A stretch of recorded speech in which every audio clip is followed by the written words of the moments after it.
এবারও নির্বাচন নিয়ে ষড়যন্ত্র শুরু হয়েছে এমন অভিযোগ করেছেন বিএনপি চেয়ারম্যান তারেক রহমান। ভোটারদের সতর্ক থাকার আহ্বান জানিয়ে তিনি বলেন, ভোটের দিন ফজরের নামাজ পড়েই কেন্দ্রে যেতে হবে।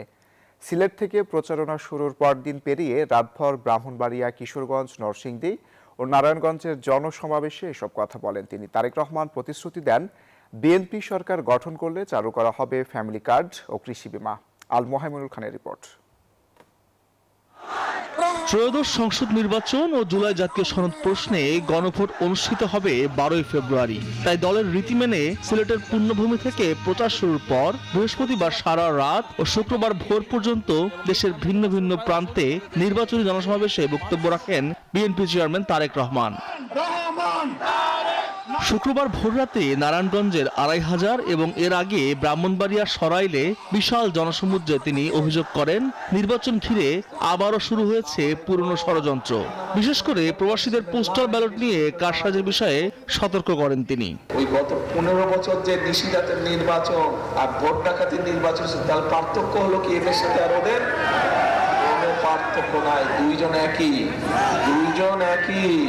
গ্রুপে। একজন ষড়যন্ত্র করে আপনাদের ভোট নিতে চায়, আরেকজন তো ডাকাতি করে আপনাদের ভোট নিয়ে গিয়েছে। কাজেই এখন এই ষড়যন্ত্রকারীদের বিরুদ্ধে সজাগ থাকতে হবে। এই যে মা বোনদেরকে গিয়ে যে বিভ্রান্ত করছে, এর ব্যাপারে সজাগ থাকতে হবে। 71 স্বাধীনতা যুদ্ধ এবং 24 স্বৈরাচার পতন আন্দোলন, এই দুই অর্জনকে মিলিয়ে দেশ গড়ার ডাক দেন বিএনপি প্রধান।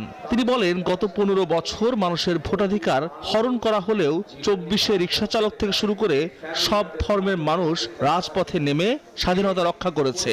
ধানের শীষ সহ আমাদের খেজুর গাছ সহ মাতাল, তাদেরকে কেন জিতে হতে হবে? কারণ এই মানুষগুলো আন্দোলনে ছিল, এই মানুষগুলোর অবদান আছে। এই যে আজকে ভোটের অধিকার প্রতিষ্ঠিত হয়েছে, কথা বলার অধিকার প্রতিষ্ঠিত হয়েছে দেশের মানুষের, এই মানুষগুলো সেদিন আপনাদের সাথে ছিল, এই মানুষগুলো আমাদের সাথে ছিল, এই মানুষগুলো দেশের গণতান্ত্রিক মানুষের সাথে তারা রাজপথে ছিল।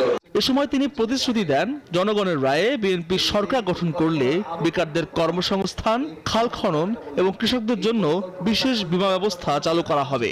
ওই যে মা বোনদেরকে সহযোগিতা করার জন্য ফ্যামিলি কার্ডের কথা বললাম, ওই যে কৃষক ভাইদেরকে সহযোগিতা করার জন্য কৃষি কার্ডের কথা বললাম, তরুণ যুবক ভাই বোনদের কর্মসংস্থানের জন্য যে বিভিন্ন ট্রেনিং এর ব্যবস্থা করলাম, খাল খনন কর্মসূচির কথা যে বললাম, এই কাজগুলো যদি বাস্তবায়ন করতে হয় তাহলে ধানের শীষকে জিতাতে হবে।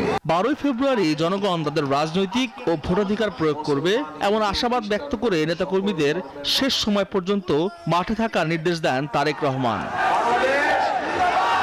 আল Mohaimunul Khan, news 24, Narayanganj. Bashundhara public school and college 2026 শিক্ষাবর্ষে ভর্তি চলছে।